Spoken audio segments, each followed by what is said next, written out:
Right then. Let's meet Scornar first.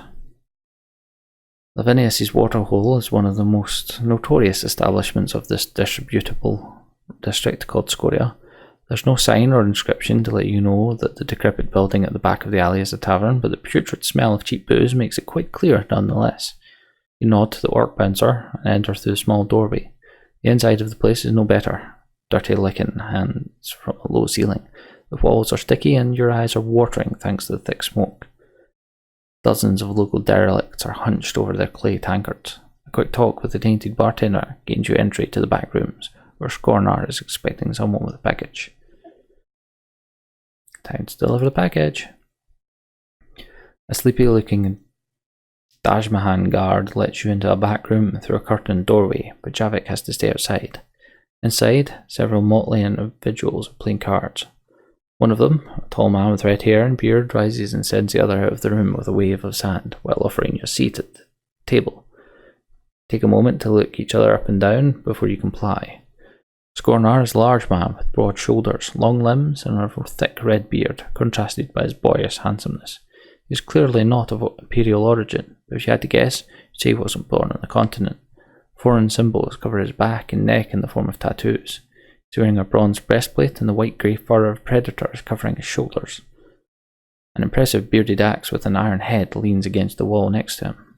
He makes no threatening move. Apparently I'm hungry. Yet you can feel he is a dangerous man. "Welcome, Vagrus. I am the one called Scornar the Blue-Faced," he says. Do not mention that his face appears to be the human colour.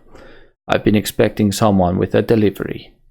He sits down across you and pours both of you some ale, smiling. "Can I have it now?" Hand him the package. Scornar smiles mischievously as he unwraps a small leather package. Carefully observes a golden ring decorated with silver symbols. Wraps it again and pockets the package. "Just checking if it's genuine. More for the craftsman's sake than yours," he says upon seeing your quizzical expression. He salutes you with his own mug and drinks up. You join him. "I am grateful to you, friend, for your part in this. I'm sure Nabo compensated you somehow. However, you might want to do business with me later nonetheless. You'll find that I can help you with a lot of things in this city. I have to leave now, but I'll see you around, aye?" That Scornar leaves the room through a side door and you rejoin Javik, going back to the common room. Right.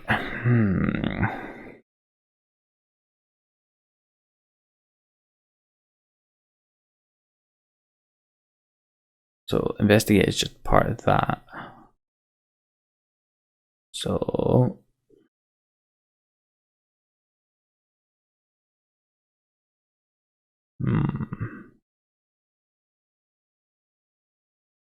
should do the investigation first. But I do need to get rid of these things, so... Alright, let's go to the temple. Temple complex of Sergorod in Avernum is quite small compared to most imperial cities, but it's still a menacing sight to behold. Built of dark stone, clearly not from around this place, the buildings are covered with spikes and blades that reach towards the ashen skies.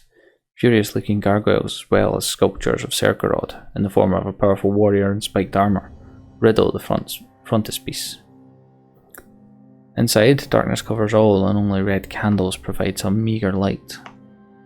Novices chant in shadowed alcoves, their grumbling voices adding up to a constant angry prayer. A priest steps out of the pitch dark and stops you. His painted face and black attire gives you the shivers. "What is it you ask of Sergorod, the Raging One, Lord of Menace and Master of Curses? Modest contribution to the church and you shall receive the power of retribution."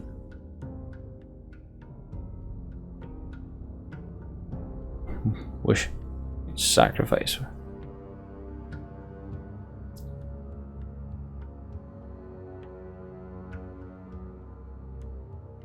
Ask Sergorod to curse your enemies. He smiles and nods. "Name your enemies, and we shall direct the Lord's wrath onto them."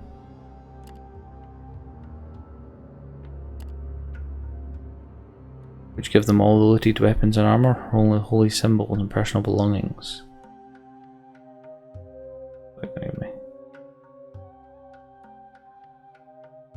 Only the holy symbols, thanks.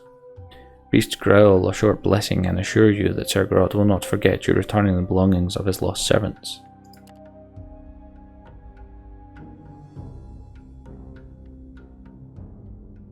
Ask Sir Geralt to grant you power in return for serving him.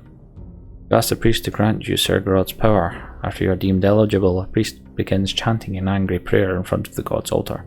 A handful of novices join in. In a matter of minutes, the chant reaches its crescendo, and the priest turns to you, eyes ablaze with a raging dark energy.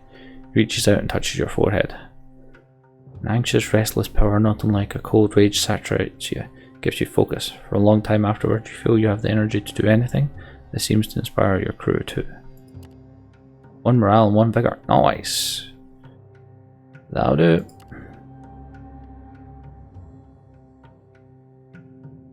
Oh, we are getting close to having to wrap it up. Right.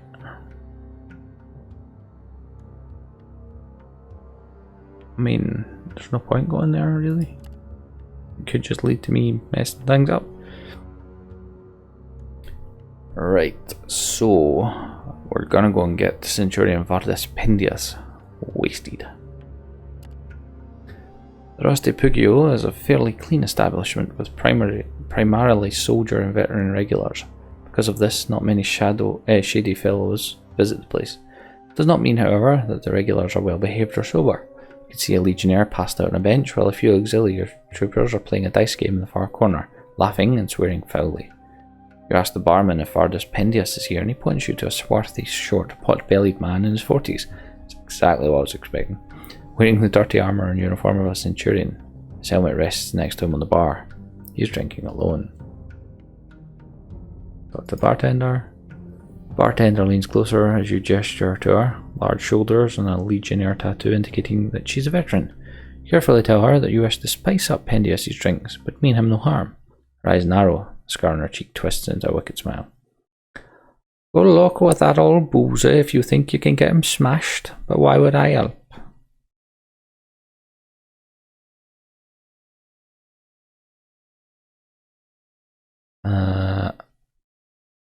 For 6? Sure. Test failed, damn it. Take the first mug of spiced up booze to the Centurion.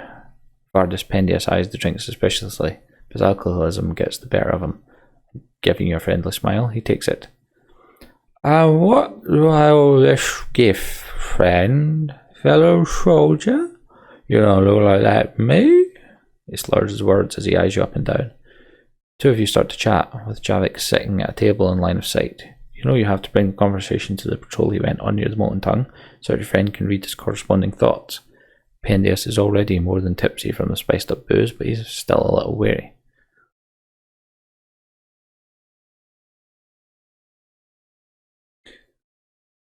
Another 2 lured. Pendius has formidable resilience when it comes to booze, yet you manage to get him blind, stinking drunk. You also guide the conversation to his notorious patrol to the north that only he survived. Not even his intoxication can hide his fear when he talks about the recon mission. Is that what you think it was? Those poor boys deserve know this. He laments. You could swear there are tears in his eyes. He mumbles about the whole affair not being what it seemed. Soon afterwards you excuse yourself, but by then Pendius is non-coherent anyway. You go back to the Mancio where Javik tells you he was mostly successful in reading the drunkard's thoughts on the patrol. He's clearly paranoid about the whole matter. He recalled his comrades killed, but not out there in the wastes, but in some kind of a death trap in a large room. All young recruits. I think they publicly set up his patrol only to kill off everyone but him, told him to pretend they got slaughtered by abolitionists in the north. Basically, they created a fake story to make our nightly associate and his cohort think that they are going to find a camp up there. It boggles my mind how far they went to protect something. I kept thinking about Scoria, the district here in town. Maybe the massacre was done here? Okay. Ah, you can only pursue one of the 3 investigations per day. Okay. Well, the Slag Fort's where we're going for one of our investigations, so we'll leave the Slag Fort now.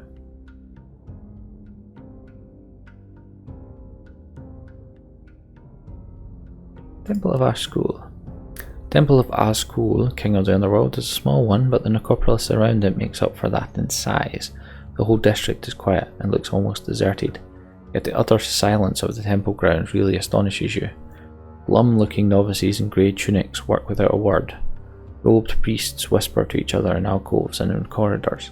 Reanimated undead shuffle towards some unsaid task.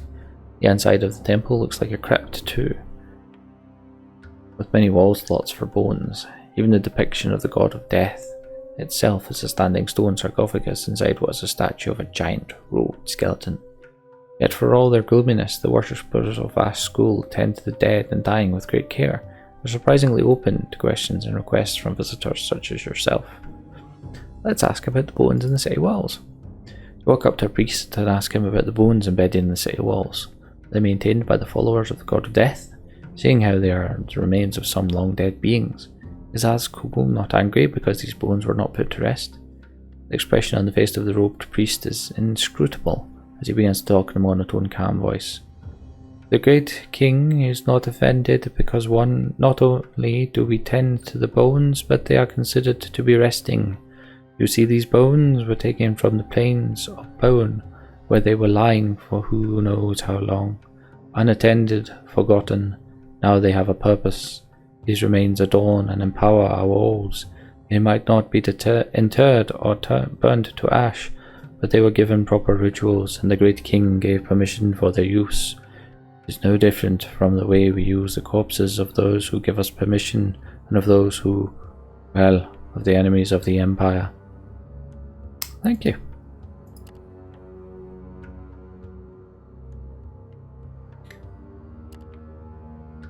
You ask a friendly death priest to tell you about the King of the Underworld. You are quite used to these requests, so you immediately shift into a lecturing register. Ashkul is the god of death, king of the underworld, who we call Great King, for he is the greatest of kings and rulers, ultimately ruling over all monarchs in death, except perhaps the Emperor, who was thought deathless. The elder god of death was Tanit, who disappeared along with his pantheon after the calamity. Ashkul appeared and took over Tartarus, the afterlife realm where the souls of most mortals go after death. The great king is thought to be the first of the dead, because he is said to have died before any other being in creation. He has thus unmatched power over those that die. But Ashkul is not an angry or evil god, no. He is a caretaker of souls, and the one that gives peace to mortals after they die. Our duty is to administer the proper rituals and ensure that everyone gets their deserved respect upon leaving this world. Visit the Great Ossuary. The Great Ossuary is a system of labyrinthine tunnels and great dark halls carved into the earth and rock beneath the necropolis. Many of the more wealthy are interested here, as it's believed, are interred here, as it is believed that they are closer to Tartarus and Ashkul this way. Most of the ossuary is off limits, but a large section can be visited by the public. You walk through vast halls lit by 1,000 candles and filled with the remains of thousands. Most of the bones are carefully placed in racks built into walls or on intricately carved stone slabs. Novices tend to the more recent or the oldest ones. The halls are kept very clean, and the air is cool inside. You find yourself sitting on stone benches and walking aimlessly, reading long inscriptions of names and deeds carved into the arches that lead to private crypts. The whole place makes you calm and contemplative. Its effects are felt long after you've left. Nice, more insight.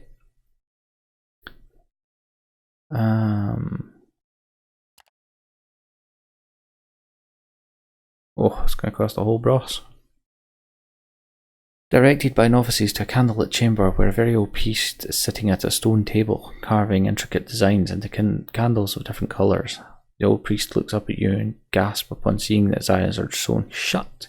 He smiles a toothless smile and tells you that you can buy all kinds of candles from him to honour the dead. You tell him you'd rather buy something that aids the living.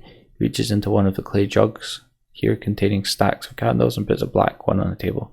It's carved into the form of a robed and hooded skeleton. This is a candle that was blessed by a great king. For 1 silver, it may protect someone if lit. Sure. Let's leave the inner couplers now.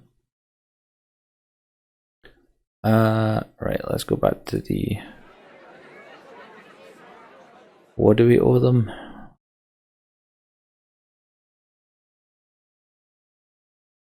Wish.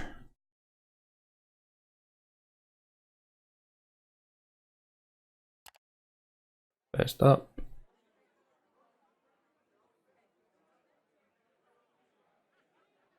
We need to sell a lot of stuff to make them happy.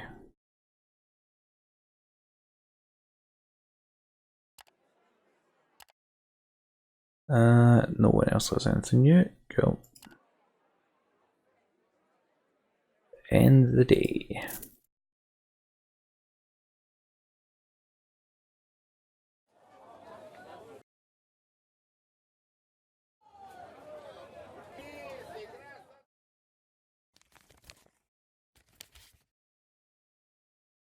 "10 bleed resistance, 10 magic resistance." Also gains the perk Die Hard. What is Die Hard?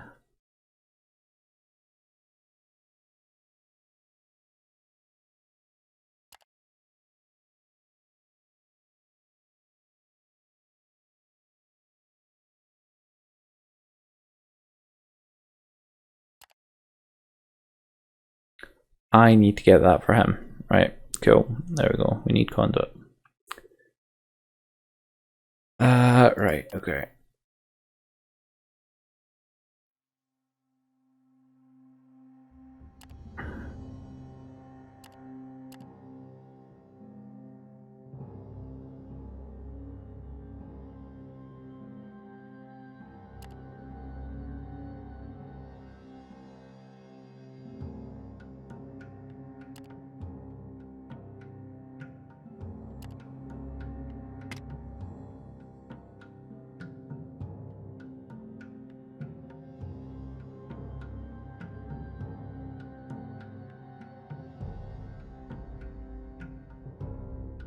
But I can't learn what Die Hard does. This is a bit annoying.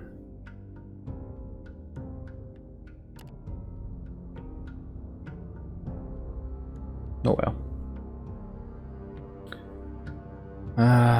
Okay.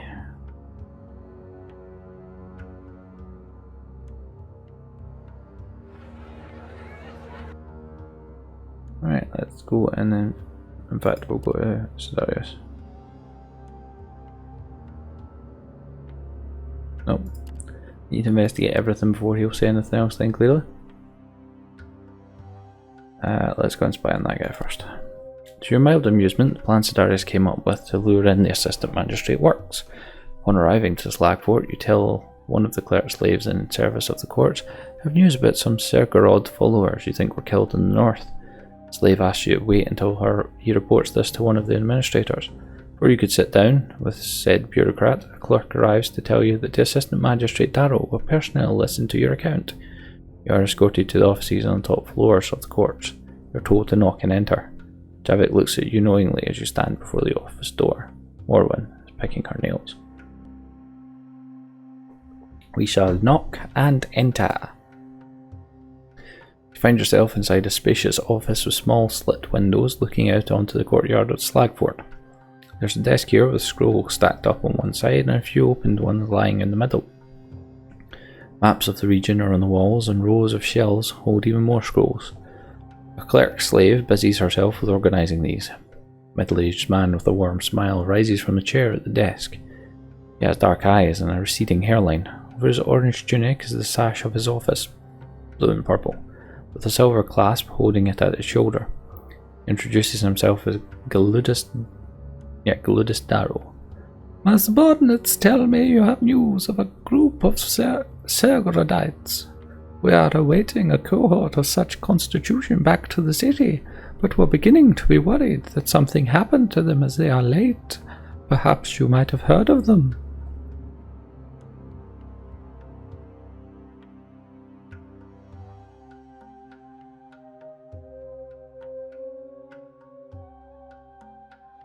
Tell him you've heard rumours in the city that such company had left a while ago.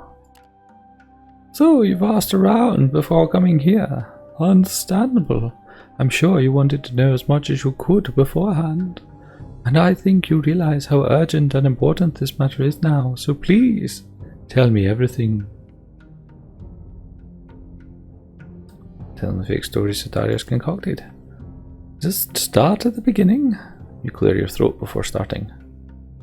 My Comitatus was travelling from Scrap Heap, south along the Molten Tongue. We came around the Voiceless Lake.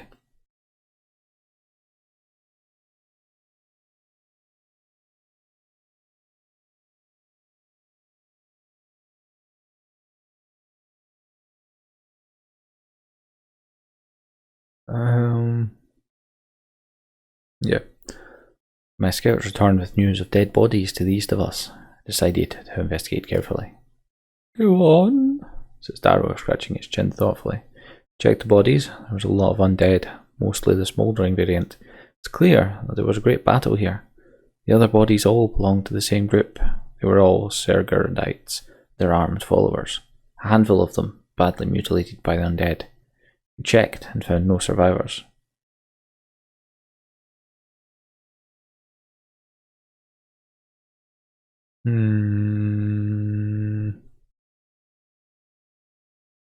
Took some weapons and whatever valuables we could find on them.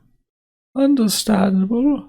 These must be of great value, and you are a businessman. Your report now makes up for what you took, Vagrus. Carry on with the report. Conclude the story by telling him that you have not come across any undead or Sergerites, living or dead, on your journey here. Have you seen a knight among the bodies, perhaps? Tall fellow, blonde hair, broad shoulders, dark armour, and quite an exquisite helmet. Fights with a great sword, Darrow asked after a brief pause. You tell him you did not find anyone among the bodies matching the description, even though you checked them fairly thoroughly. The assistant magistrate thanks you and promises to bring the report before the high-ups in the city. Should they decide to further question you, they'll find you at your berth. So a good reason why I said we took stuff. Long after you've left the Slagport, Javik tells you that the plan has worked. I read his thoughts on the matter. It is clear that he knew much about the setting of the trap. He got really upset when you told him Sedarius might be alive and well. He thought about his career and the prefect, but also to report this to someone called Hanvius as soon as he can. No, that's not where I meant to go. Scroll up. Slagport. Mighty Slagfort is the headquarters of the city guard, the Avernus Legion, and the Prefectus himself. The fort overlooks the city from atop a hill on the north side, its main tower looming threateningly over the forges and foundries of the streets close by. Made entirely of the same kind of dark stone, the Slagfort is completely black now, thanks to the layers of soot that covers its surfaces. Scrutinised briefly by the grim legionnaires at the gate, you enter the courtyard of the fort, which houses a few institutions the public can visit. The offices of the city guard, courts, and the bounty offices. The bounty office is housed in a small dilapidated building behind the courts. A group of unsavoury types are waiting in front of it to be called in. Bounty hunters, mean-looking trophies, and the cruel weapons hang from their belts. Wait in line to speak to the general bounty officer, and get in after a quarter of an hour. A diminutive, bespectacled man, the bureaucrat gives you a bored speech on the bounties that are available. You figure there's no point in competing with the local hunters for city bounties. The ones out in the Wasteland are your turf. We'll take a bounty on the especially large Chakra. It appears there's an overgrown monster that leads its lesser kin against travellers and outposts in the deserts south of here. Who knew the Chakras can figure out social hierarchies of all things? Yet we cannot let this miraculous evolution continue, and thus you should bring back the creature's head. Be wary that its little posse might be quite numerous by now. Pesky outlaw chieftain. I wonder what draws men to the life of an outlaw. Take Obvious, for example. He was a fine gladiator with a great reputation. What a dashing fellow, I thought. What decapitations! And what does he do? He runs away with a bunch of gladiators and lowly slaves to live out there in the searing heat of the desert, preying on honest citizens such as yourself. truly escapes me how it's better than here, but you can't teach his kind, I suppose. He's just a Shaduk. And as much as we adored him in the arena, sands outside the arena shall run red with his blood for his crimes. And you shall be his executioner. Bring his head back intact, though. I mean, the office will perhaps want to keep it around. Yes. Shut up. Culture of humans who managed to adapt to the cruel deserts of the east after invading Zerin just before the cut. Okay, cool. Suntan skins, which was originally quite fair, and light hair. Alright. Bounty on a roaming undead abomination. Undead, silly expression, should it not be unlive? Sorcerer's reanimation or not, they are corpses no more, but enough of semantics. There's a particularly nasty creature that roams the southern edge of the Molten Tongue and attacks on sight. It has caused some grief among travellers who ran afoul of it.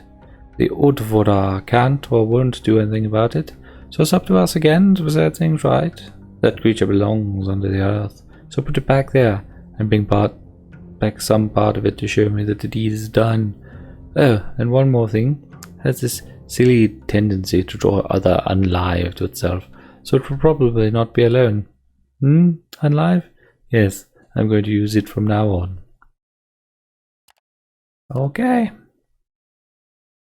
Let's leave the slag for it then. Explore the city again. Scoria is known as a fairly dangerous neighbourhood, yet you decide to have a little stroll there and see if any opportunities come your way. You've just finished looking around and unfortunately haven't found anything useful, and two burly men step in front of you in a quiet alley. Look at this, mate. That merchant's walking around on our turf with no express permission from the Collegium. Afraid we have to take some coin to make up for that mistake. And when I say some, I mean all of it. And well armed for a street fight. You'll notice as Javik and Morven reach for the weapons.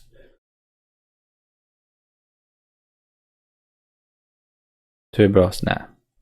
Let's see you try. You step aside and let your companions deal with the ruffians.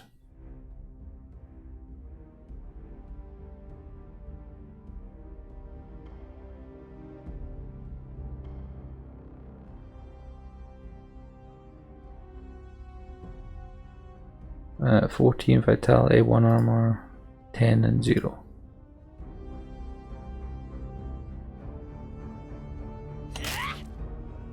Okay, 3.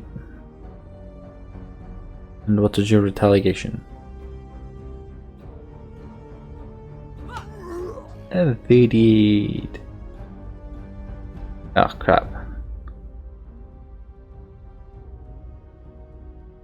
I don't particularly want you evading very often here.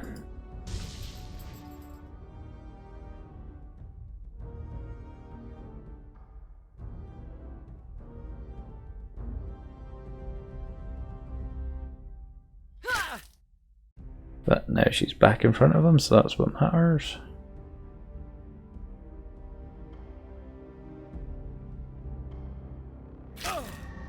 Another 4, cool.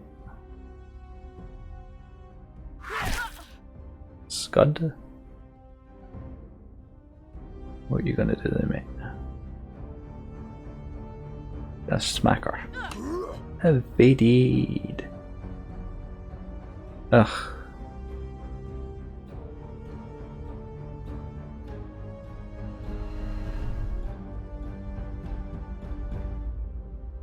Back you go. She now needs to move up to there. He should probably be able to hit him actually. Oh, and both in the back row now.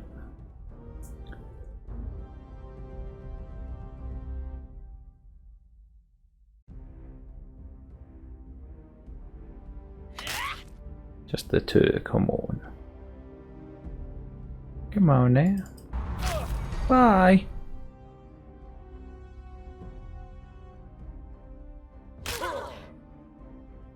Or smack for 2.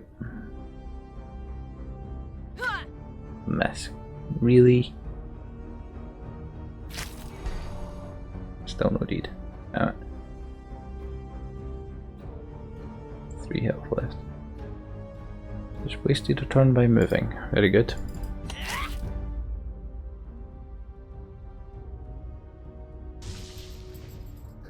Hypnosis. Get back there.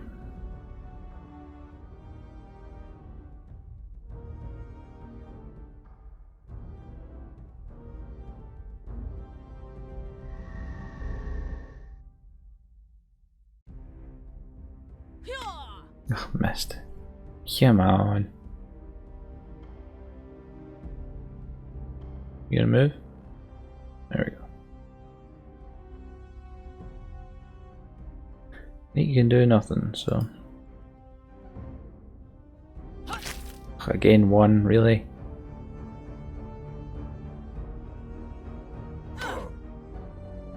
Good evade.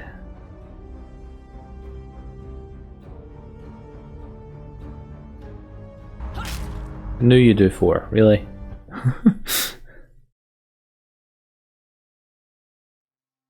One thug lies dead and the other scampers away as Morwen shouts curses at him.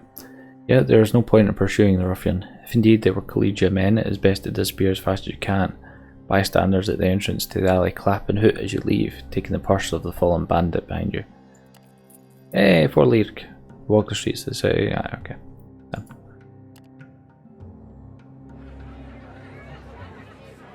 So, back to the Comitatus. We're up to 4 now.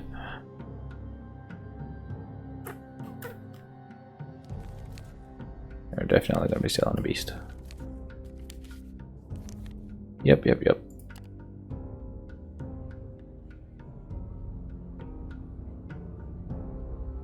I don't need to be giving them that much supplies.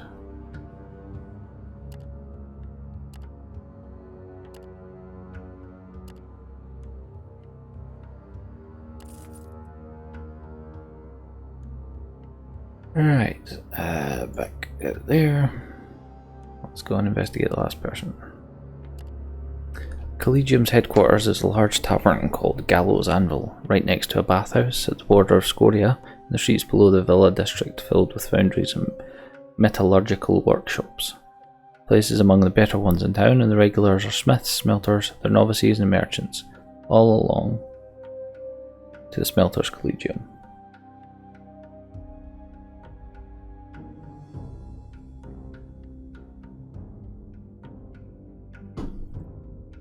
It would not be difficult to find someone higher up in the guild and talk to them. Javik can scan whoever you talk to for surface thoughts, but asking about their possible connection to abolitionists might raise suspicion. So how do you want to approach them?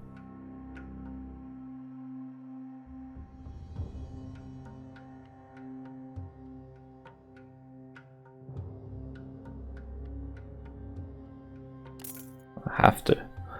2 fellows you and Javik end up talking to, representatives of the Collegium, quite open to letting you buy wares from the black market for a modest contribution to the guild.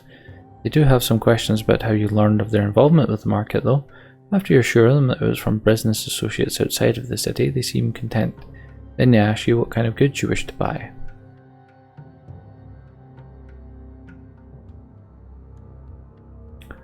Tell them you heard of cheap contraband they got from ill-fortuned Comitati. We're interested in that. Stuff gets redistributed in the Wasteland, so to speak, explains one of them, a fellow with a bushy beard. Some of our associates find them and bring them to us. It's good stuff too, weapons, tools. We also repair them and make them better. So you give us the order for what you're looking for and our people will come to you with the goods. Tell them you'll think about placing an order before you leave town to leave.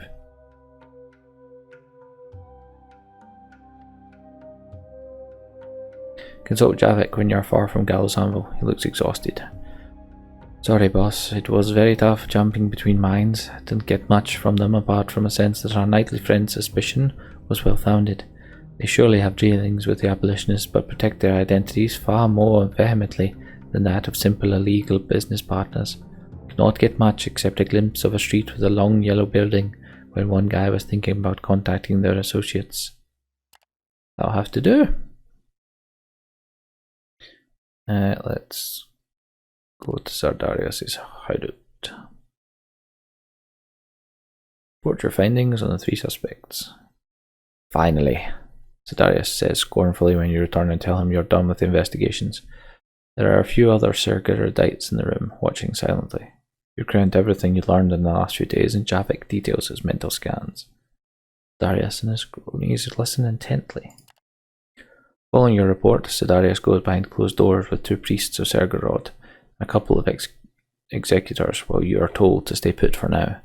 They emerge after a quarter of an hour, and the executors leave right away. The knight approaches you with an uncharacteristic smile on his otherwise grim face. We've got them now, Vagrus. Thanks to the information you provided, we have located the traitors' headquarters in the city. A long yellow building, the district of Scoria, and a man named Hanvius. So happens that Gaius Hanvius, a wealthy merchant and city official, who is known to be conducting shady business in the name of the Prefectus, owns a large yellow warehouse in Scoria. The whole block is abandoned, making it an ideal place for a hideout.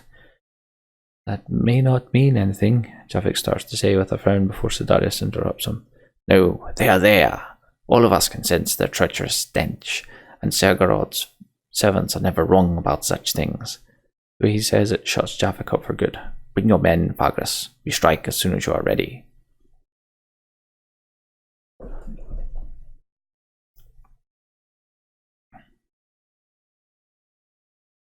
It's my honour to serve the Empire. You nod and take your leave, awaiting instructions. Sedarius looks at you for some long, silent moments before speaking. The priests are also fixing you with their grim gazes. It's some kind of recognition you can see. The local temple will send every able hand to set up an ambush on the warehouse, but with your help we will be able to guarantee nobody escapes the snare. Your invaluable assistance in this investigation will earn you the eternal gratitude of the Order and the Church. Made myself invaluable to the Sergorodites. Leaving the hideout, you set out to the Mancio. You can see how Javik is worried. He sighs. I don't like where this is going, boss. The last thing we needed was getting involved in this conspiracy with the local underworld. City's leaders, bandits, and the damned fanatics all tearing each other apart, with us in the middle. For the first time in a long while, I don't know what you're thinking. Just when you're about to say something, it goes on. Don't have to say anything. Just know that this is how I see things now. Also, the many fellows in the crew are thinking the same. We know there's little you can do to get rid of our nightly parasite at present, but keep in mind what we originally set out to do. Keep walking, thinking about what I said. So if you return to the Mancio, you can't help thinking about how this will end. 20 insight. Where are we? Oh, there's a medical splash, right, okay. I was wondering where they were. Javik, have your level up. Ah! So 5 more needed. Schweins!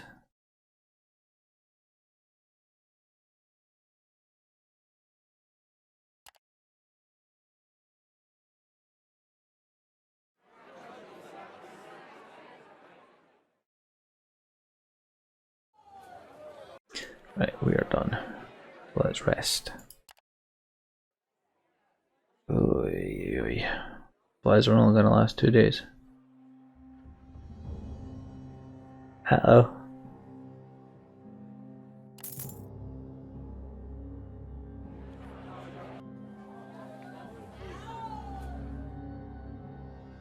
Perhaps need to buy some more supplies.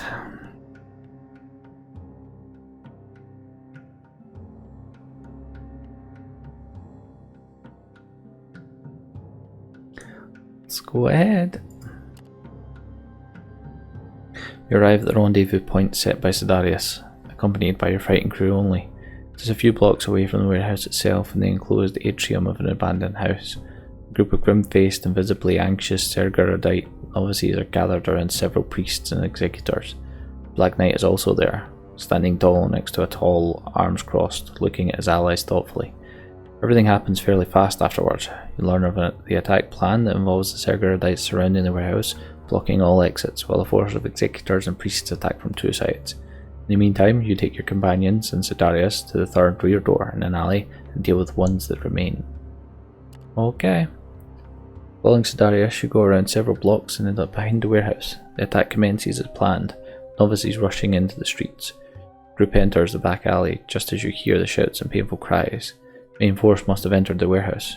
Don't even make it to the back door when it bursts open and several armed men rush out. Let's engage them. Oh, 3 this time.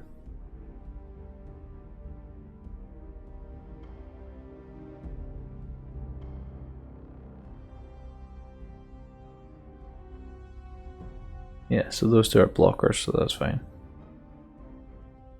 What's your stats, mate?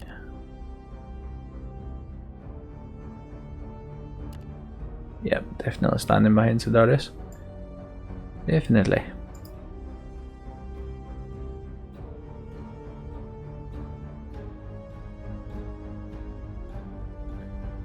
Smack him upside the... Oh, crit for 5. Nice. That was a lovely expression you just had on his face. It does really slow down when it's their turn. Get blocked. You gonna sling from there or are you gonna move forward?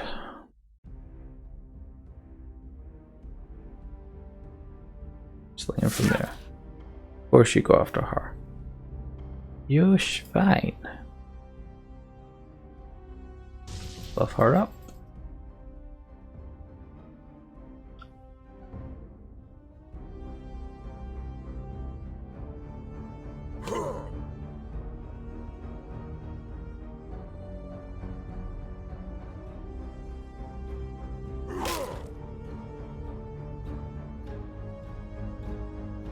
Executor of Sergorod. Pushes. Shattering blow.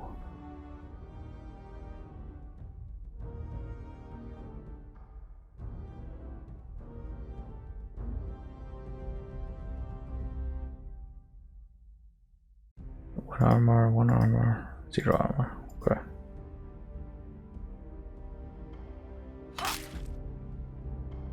Yeah, but bye to your armor.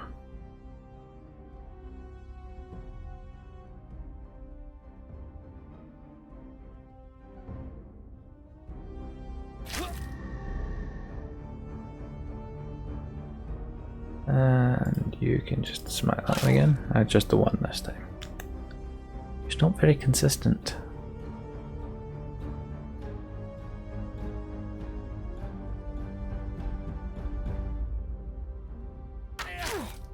That's fine. What are you going to do then, Brigand?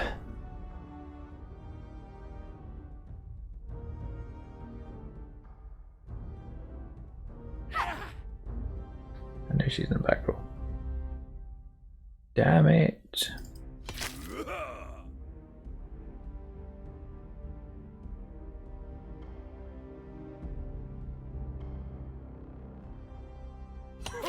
He finally takes damage. Double miss, really? Come on, man.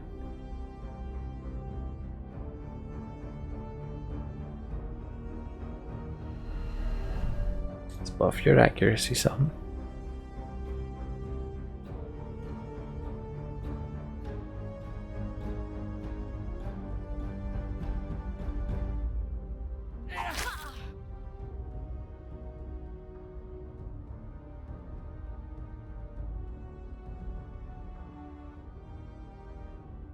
Hell's that there?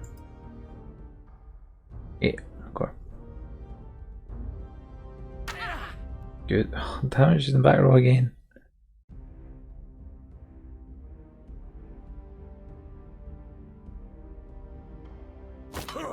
Another block. With more accuracy, still can't actually hit both. He's got 1 left, he's got 6 left. Oh, come on! Steak. We waste everyone's turn there. Don't go after her, please.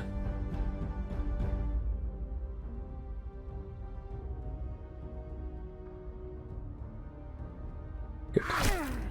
That's fine.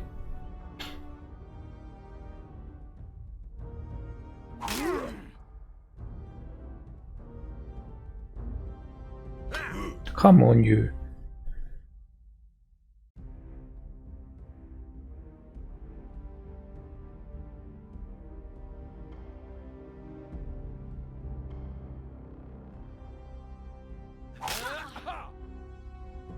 About 25 now.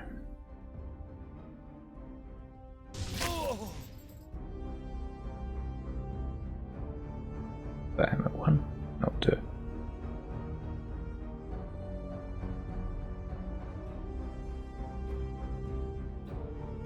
Oh, he's moving, is he?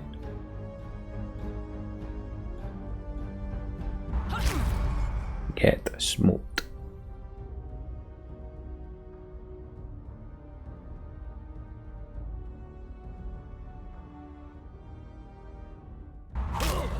Bye-bye.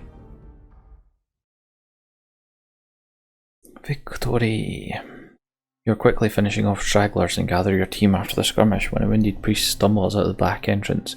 Panting, he tells you that the warehouse is cleared out, but a group of abolitionists managed to break out and escape through rooftops towards the south. Sedarius beckons you, and you start to run. You catch up with your fleeing foes as they descend from a low building's roof onto an abandoned street. One of them, an archer, spots you and lets loose an arrow. Pierces the throat of one of your fighters, who tumbles to the ground. Sedarius charges ahead with a war cry. Your group and theirs clash moments later. Oh. Half health. Smashing. Oh, I've only got 3, so I've lost that guy now. Also smashing. I can't move him.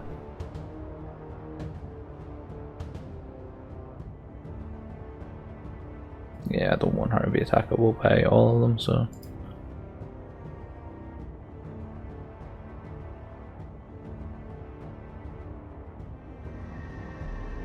Above her, thank you.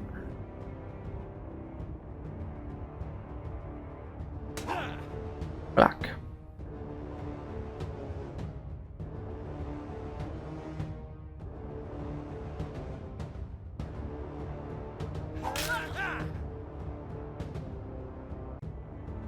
Right.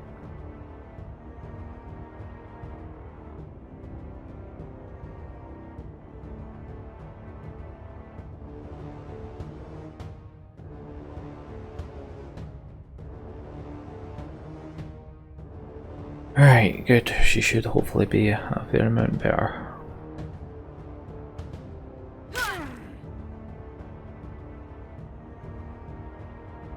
The archer can probably get her still.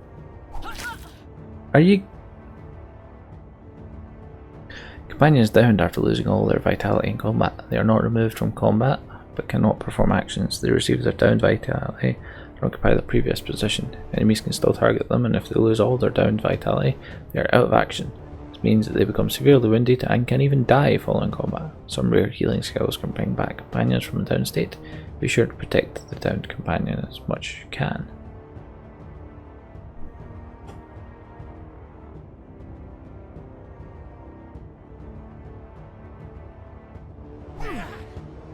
Good.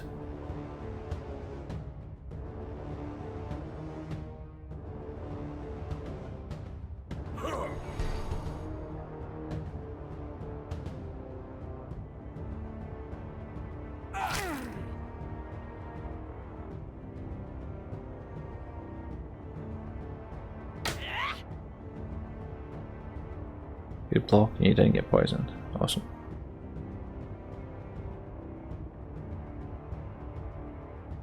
Back you come. She only got 3 vitality, that's not cool.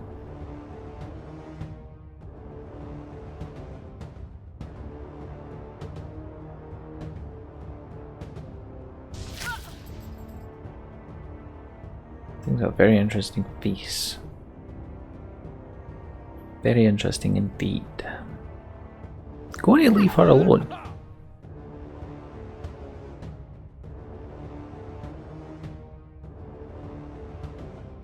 Yeah, the slowdown is really strange. Ah, you couldn't have evaded that one, though.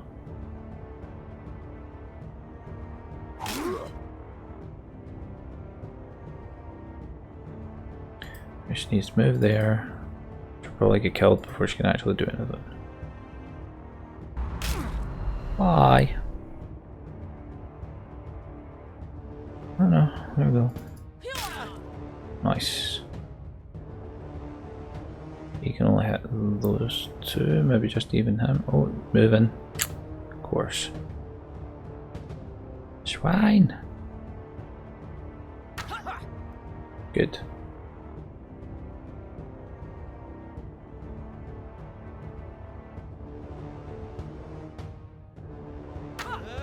Oh, come on.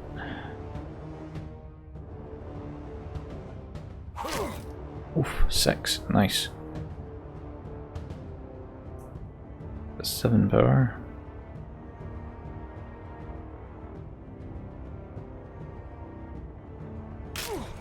Ah. What you got left now then? 3.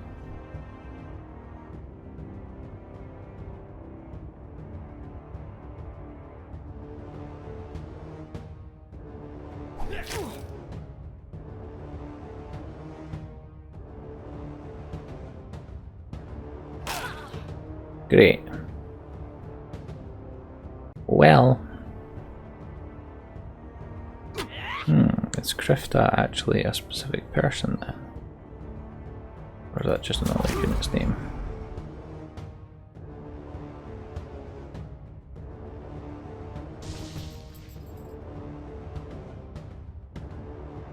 Sure, we'll find out.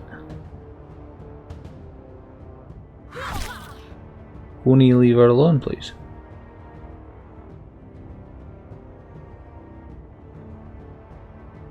Ah, she's dead. Oh. How can you miss someone that's downed? Makes no sense. Oh, go away.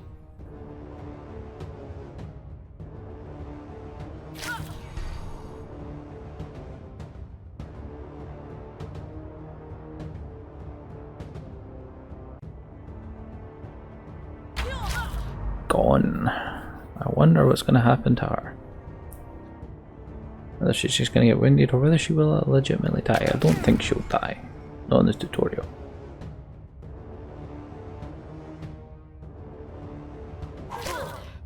It's the 3, come on.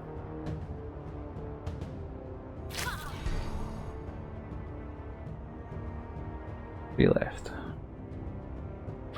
Oh, go away!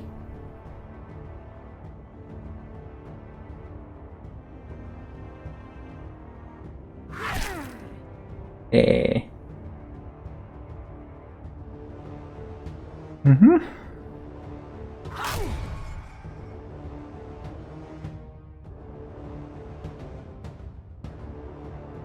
Using the ES whatsoever.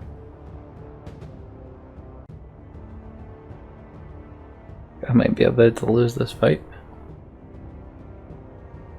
Oh, he's moving. Well, hopefully he can kill her. Good. Good, thank you for going for that move. What's that? Oh, you can actually...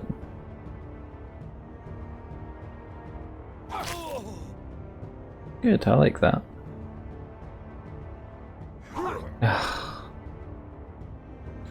You might now be about to die there, Sedarius. Oh, he's moving for some silly reason.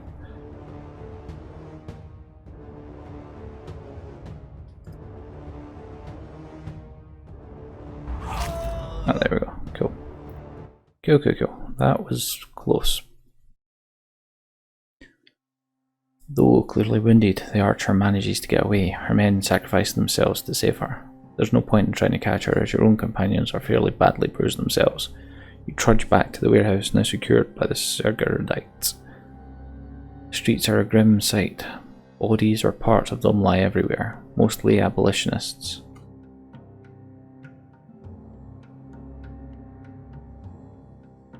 Quite a lot of novices too. An executor reports to Sedarius. Apparently all but a handful of the enemy were slain, though they lost a priest, 2 executors and a dozen novices. In spite of that, it's clearly visible that they are elated by the bloodshed. They have also taken a prisoner who is being questioned as testified by the painful cries coming from the warehouse. Sedarius tells you to wait here while he personally interrogates the captive. Say nothing.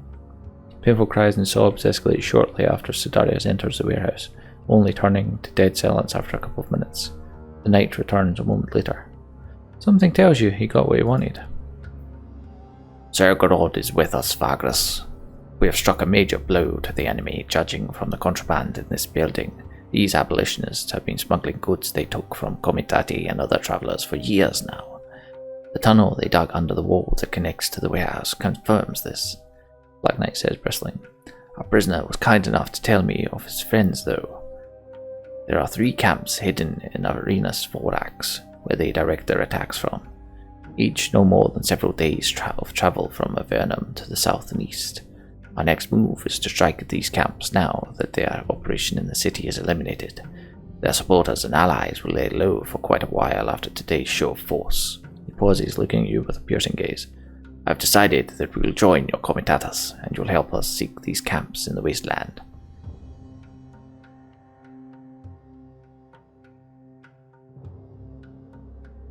I may go along with this, but you'll have to give me more than promises now.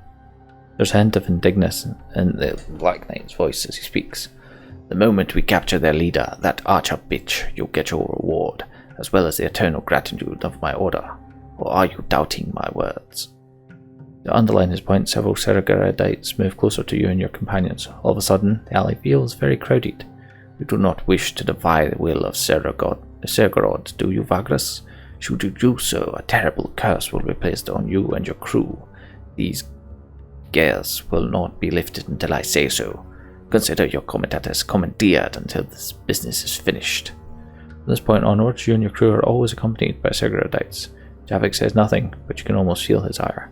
Is it directed at you? For better or worse, your fate seems tied to that of the abolitionists. Before you leave the site of the brutal fight, Sedarius turns to you. So that you know how valuable your aid is to the Empire and its tireless servants, I want you to know this. I hereby vow in the name of Sergorod that should you aid me in eliminating the threat of these abolitionists and help me capture their leader, I shall set you free from your services and see to it that you'll be most handsomely rewarded. Knight has a constipated look, like someone who has a really hard time admitting something. Clears his throat. Now, I hope that this suffices. Go and see to your business here quickly. We set out as soon as you are able. Take your leave and trudge back to the Manseal, with your companions bruised and bone-tired. A platoon of Sergorod executors already guard the inn by the time you get there, packed and ready to leave Avernum with you. Crew change. We got Sedarius, Sergorodites from Avernum, I assume that's supposed to say. We lost a fighter. Okay, we need to heal her up.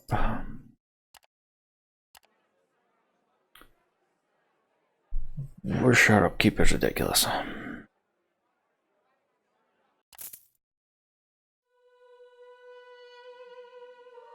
So that was Vagrus the Riven Realms. I hope you enjoyed it. The game is still in development, so I'll put a link to the Fig campaign down in the description. Yeah, I'm thoroughly enjoying this.